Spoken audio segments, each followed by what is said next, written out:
Saraukampeu Leu, Asalu macam.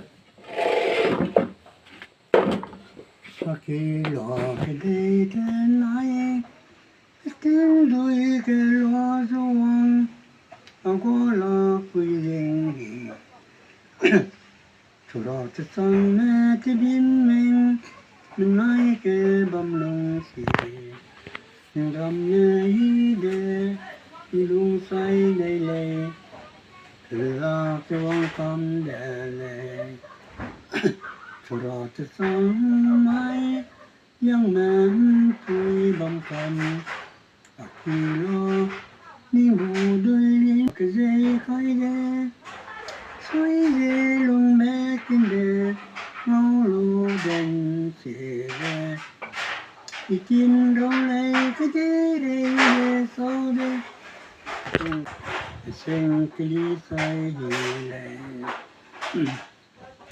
Ikin serau lei danai, inung kade, alam yang di, aku ro jadi ha, tersung le.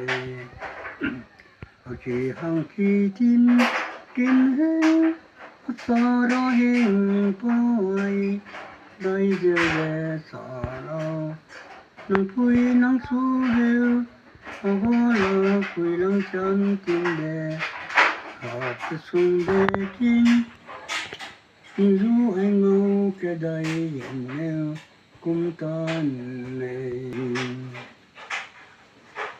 Nên đó ghé Assam ai din sang ma, nang kim đó nang đi nuôi yêu kai Asalu, nhìn cái ma ai đây din nào nang su lu này de nang din lâu bằng de tem bằng de, lu về lấy Assam.